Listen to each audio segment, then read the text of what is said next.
तशी, काय बिघडत नाही. हो असे काय म्हणता? आई आहात ना तिची, आणि मुलाच्यात मुलीच्यात भेद करता? मला भूक लागली हो. होय बाळा. अहो दादा, आमच्याकडे पैसे नाही दोघांना पोसायला, मग मुलांना द्यायला नको? अहो ताई, परमेश्वर देखील स्त्री आणि पुरुषाच्यात भेद करत नाही. मग आपण कोण लागून गेलो? या जगातील प्रत्येक नागरिक सशक्त आणि सुदृढ व्हायलाच हवा. त्याशिवाय देशाची प्रगती कशी होईल? आणि स्त्री हा तर घराचा कणा असतो. तिलाच खाऊ पिऊ घातले नाही तर घर सुदृढ होईल का? पुढची पिढी आणि आपला देश कणखर कसा होईल?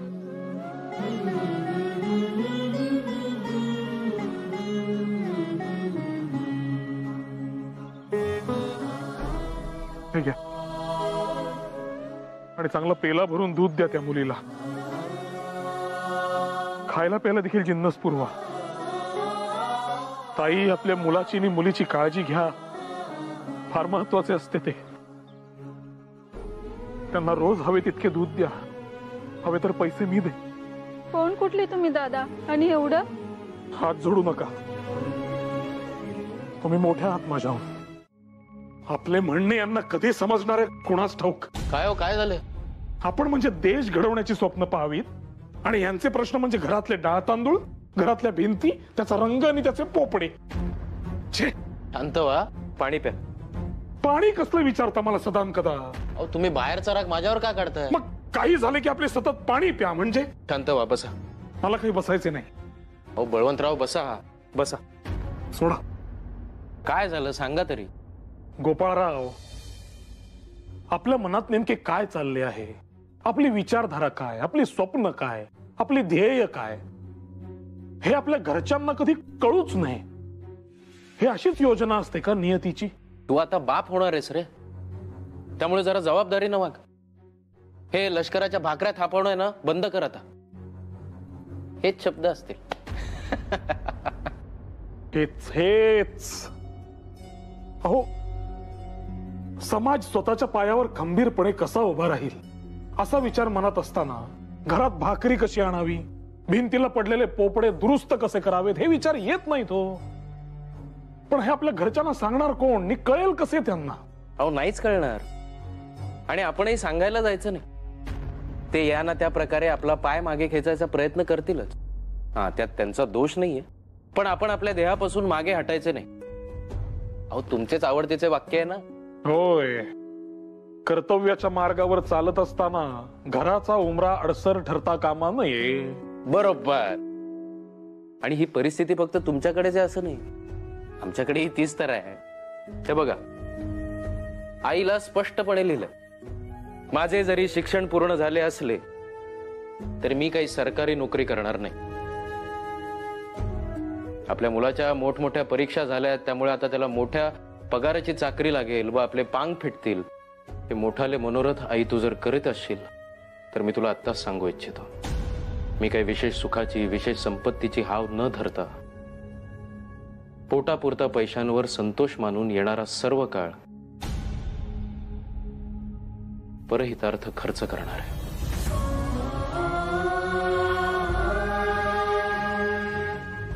हे इतके स्पष्ट लिहिलेत तुम्ही तुमच्या आईस? थेट. कितीही बोचरे असले तरी हे सत्य आहे, आणि शेवटी आई येते, घेईल समजून. आई समजून घेतीलच, परंतु मंडळींचे काय? त्यांच्या प्रती तुमच्या जबाबदारी आहेत, त्यांना आकारून नाही. नाकारत नाहीच मी, आणि ते तत्वातही बसत नाही माझ्या. कसं आहे बळवंतराव, दारिद्र्य हा माझा सर्वात जुना मित्र आहे. वा वा वा वा, हे बाकी छान आहे हो. म्हणजे आत्तापासूनच आपल्या बाळाला तीर्थरूपांच्या तक्रारी ऐकवतेस. आणि हो, आपले बाळ तो कशावरून?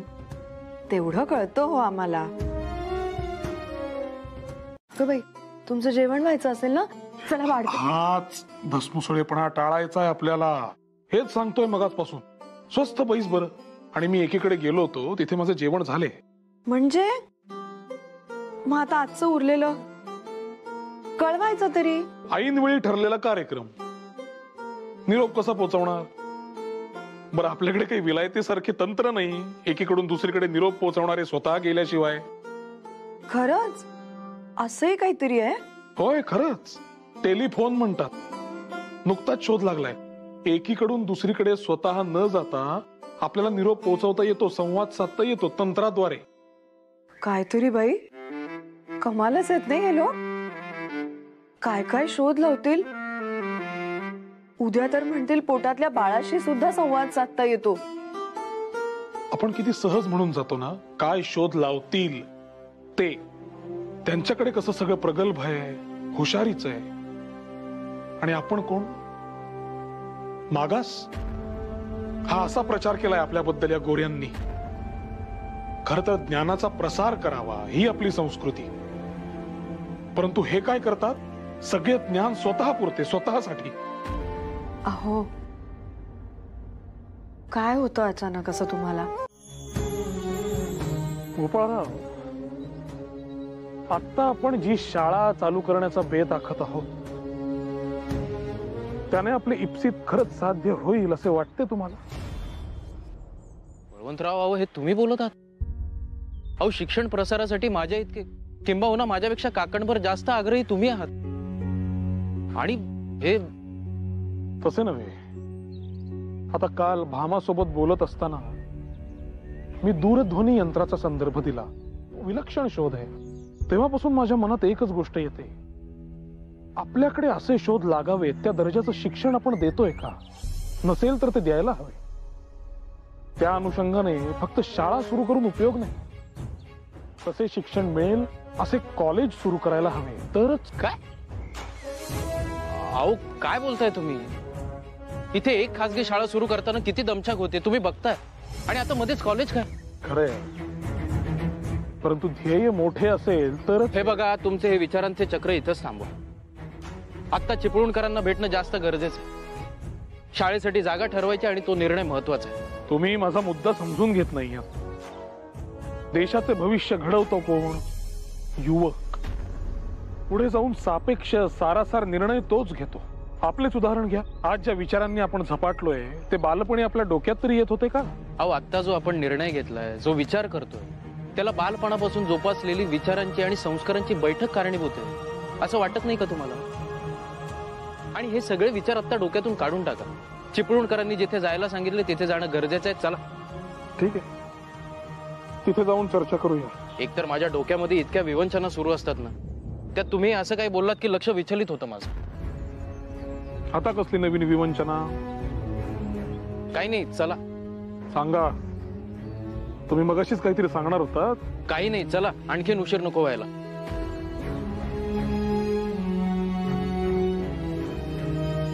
सासरे भाऊंचं पत्र आलं.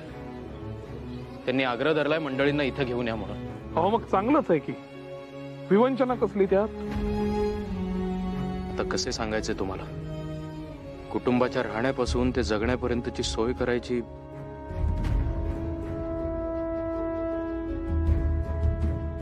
नाही, आता सासरे भाऊंचा रोष पत्करून कसं चाललंय? आणतो मंडळींना इथं. चांगलीच गोष्ट आहे ती.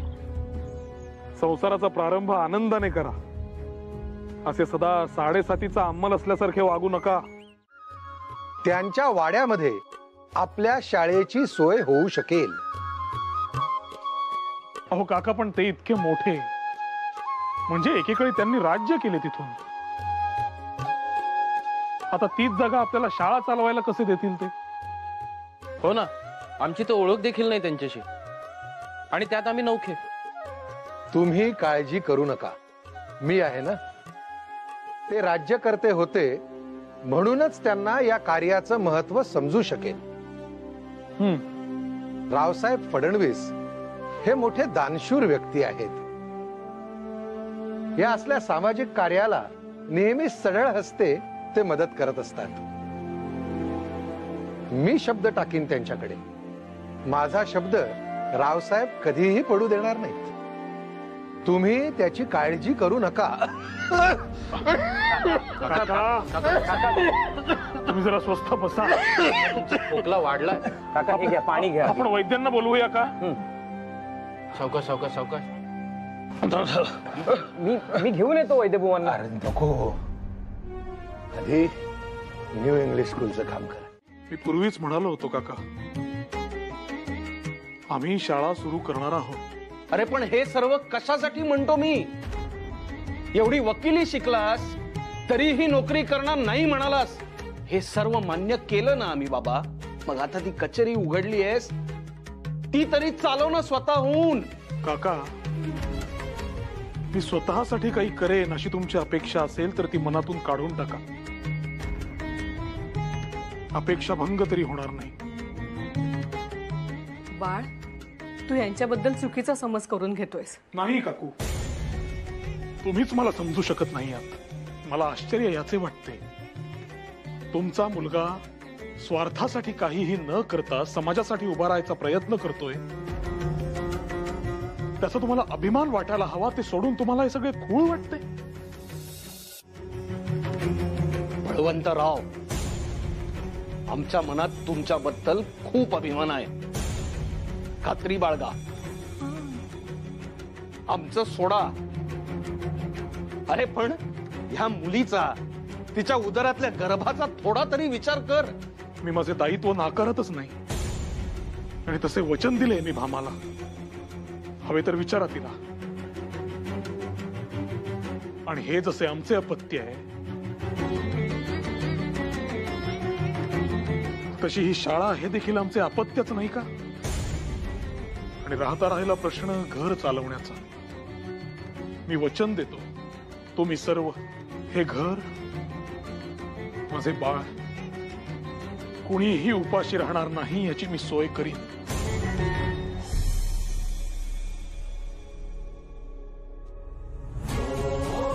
मला स्वतःला उपाशी राहावे लागले तरी. घर असेल, संसार असेल, आणि सरकार त्याला या कामाचे देखील पैसे देत असेलच की. सरकार त्याला पैसे देण्याची शक्यता अगदी कमी आहे बघा. पण मी आपलं त्याच्याकडून पेरू विकत घेत असतो. अहो, कितीही झालं तरी आपलाच देश बांधव आहे तो. काका, तुमच्या या वागण्यास काय म्हणावे नेमके? आम्हास कोडेच असते याचे.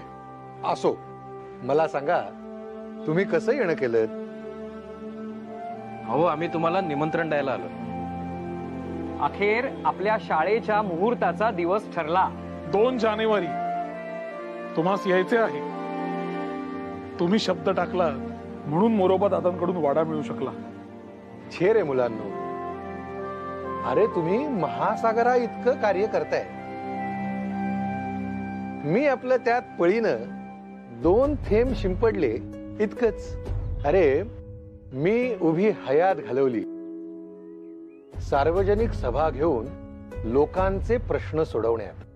पण त्या पलीकडे लोकांच्या जगण्याला दिशा देणं हे महत्वाचं असतं. आमच्याकडून ते राहिलंच. काका, आपण सगळे ब्रिटिशांचे गुलाम आहोत. हा देश म्हणजे त्यांची वसाहत. जशा इतर ठिकाणी वसाहती आहेत तशाच इथेही आहेत. आपले स्वतंत्र अस्तित्व आपण शोधायला नको का? आपण आजवर तेच जग पाहिले जे पाहण्याची आपल्याला ब्रिटिशांनी संमती दिली. मात्र आता आपल्या बुद्धीची आणि क्षमतेची कवाडं उघडण्याची वेळ आलेली आहे. काका, आणि येणाऱ्या पिढीने हे अभिमानानं सांगायला हवं, हा तोच देश आहे ज्याची संस्कृती अतुल्य आहे आणि इथे मिळणारं ज्ञान हे संपूर्ण जगास तुल्यबळ आहे. असा दुहेरी संगम साधायचा आहे. वा, असे पवित्र विचार असतील तर या गोऱ्यांचं स्वामित्व फार काळ टिकणार नाही. कारण जी पिढी तुम्ही घडवाल तिला स्वावलंबन, स्वाभिमान, स्वातंत्र्य याचं बाळकडू उपजतच मिळणार आहे. खरंच खूप समाधान वाटतं तुम्हाला बघून. म्हणजे मी आता डोळे मिटायला मोकळा झालो. अहो काका, काका, अहो हे काय बोलणे झाले? आम्ही असे मुळीच होऊ देणार नाही आहोत. अजून तुमचे खूप कार्य शिल्लक आहे, लक्षात आले?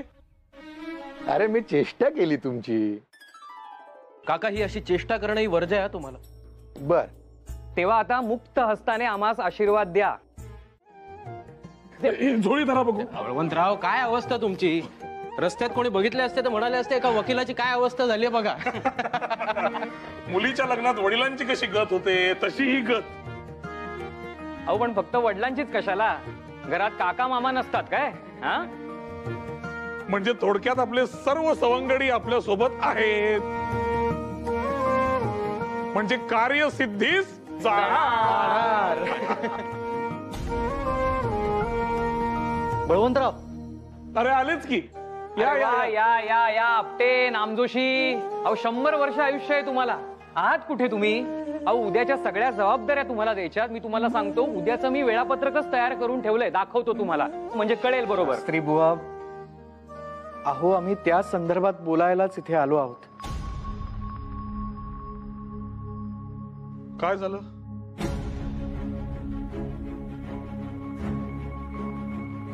काही समस्या आहे का? क्षमा करा, उद्यापासूनच शाळा सुरू होते आणि आम्ही असं ऐनवेळी सांगतोय, पण आम्हाला असं तडकाफडकी उद्यापासूनच नाही रुजू होता येणार.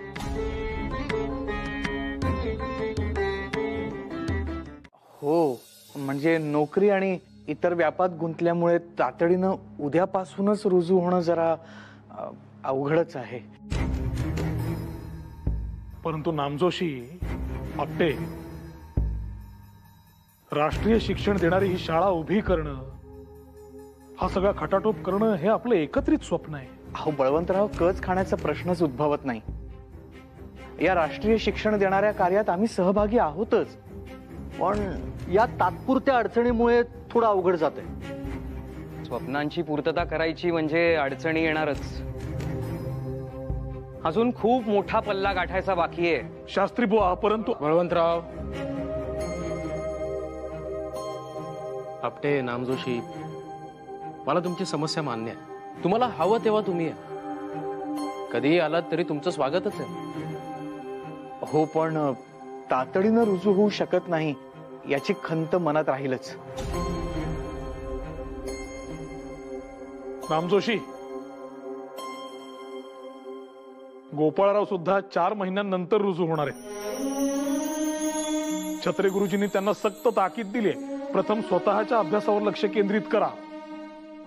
परंतु आता ते आमच्या सोबत नसले तरी त्यांचा आधार आम्हाला वाटतोच, तसा तो तुमचा देखील वाटतो. पण बळवंतराव, आता मोठी पंचायत होईल. नाही म्हणजे उद्या शाळेचं उद्घाटन आहे आणि फक्त तुम्ही दोघंच आहात.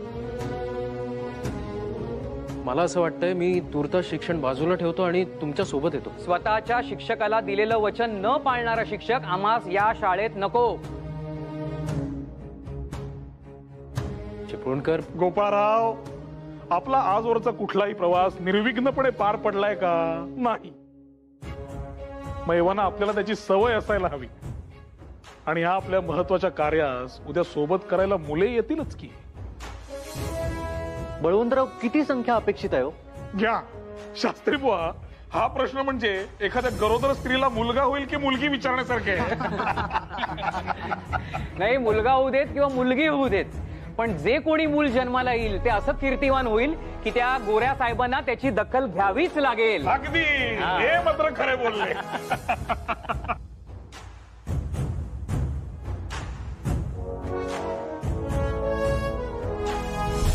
होणार नाही, त्यासाठी निराळाच पर्याय काढायला हवा. म्हणजे काय, शेणाने सारवून सपाट करायला हवी जमीन. सारवणार? अहो आता या वेळेला गडी कुठून मिळणार आहेत? गडी आपले घरचे कार्य, आपणच गडी. मी सारवतो पटकन जमीन, आलोच. उत्तम, चला. चला नव्हे, मी जाणार आहे, तुम्ही इथेच थांबणार आहात. अहो पण नाही, शेणात हात घालून आणखीन थंडी नाही का वाढेल तुमची? दमा बळावू शकतो. काही होत नाही मला, चला. झाले, या माघारी परत. ऐका, एक लक्षात घ्या, 4 महिन्यांनंतर येणारा शिक्षक तब्येत खालावली म्हणून आणखीच उशिरा आला असे मला व्हायला नकोय. असं काय होत नाही, ऐका माझं, चला. तुम्ही माझे ऐका. बळवंतराव, हो, शांत बसा इथे आणि माझ्यासोबत चांगल्या गप्पा मारा. अहो नको. या बरं. अहो, बसा खरंच. बसा बसा बसा बसा बसा. बळवंतराव, या या या. मी आलोच. बळवंतराव, ज्या निष्ठेने कार्य घडत आहे मला खात्री आहे क्रांती घडल्या वाचून राहणार नाही. क्रांती घडल्या वाचून राहणार नाहीच. पण त्याची सुरुवात शेणाने सारवून करूया. आलोच.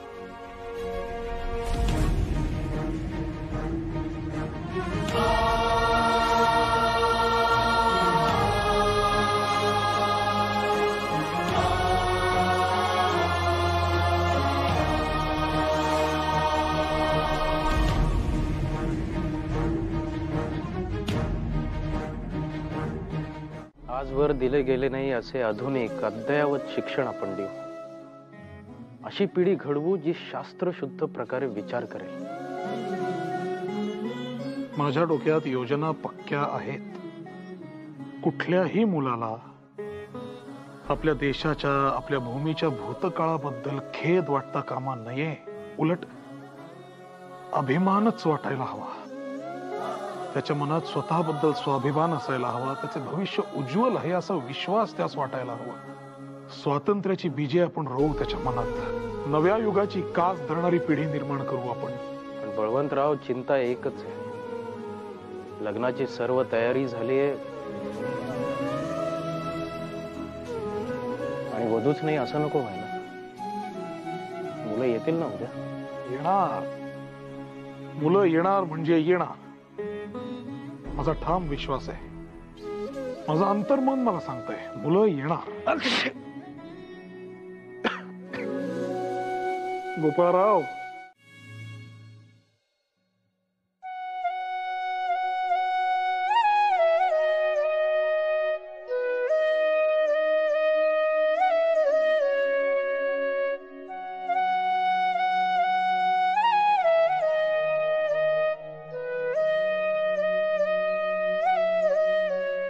तुझ्या जागेपणी मला तुला वेळ देता येत नाही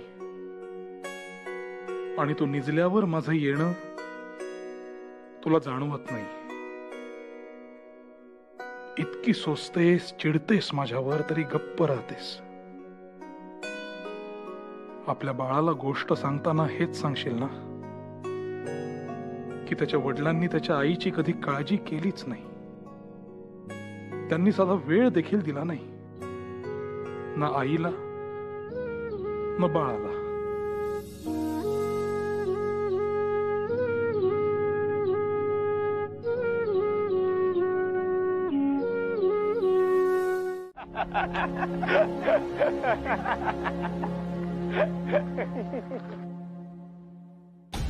हे तर आपले पत्रक आहे. हिम्मत कशी झाली रे? मगाचपासून बघतोय इथे एकही विद्यार्थी येताना दिसत नाहीये. अरे हो, आणि इथे हे दोनच शिक्षक. हे शिकवणार कुणाला? या रिकाम्या भिंतींना. हो, जाहिराती देऊन दर्जा मिळत नसतो. आडातच नसेल तर पोरात येणार कुठून?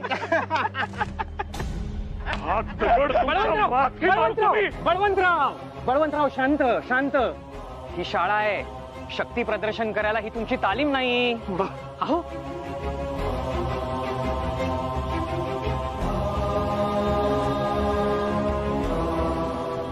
आजन्म लक्षात राहील. जपून ठेवू तुमची ही दाद. तुम्ही लाख दगड मारले तरी आम्ही ती फुले म्हणूनच गोळा करू. वाटेत ठेचा लागतील, रक्त येईल, परंतु आमचा प्रवास थांबणार नाही. कारण आमचा मार्ग सत्याचा आहे, प्रगतीचा आहे. आज आमच्यावर दगड फेकलाय, उद्या आमच्याच दिंडीत वारकरी म्हणून सहभागी होणार आहात. शब्द लिहून घ्या माझा.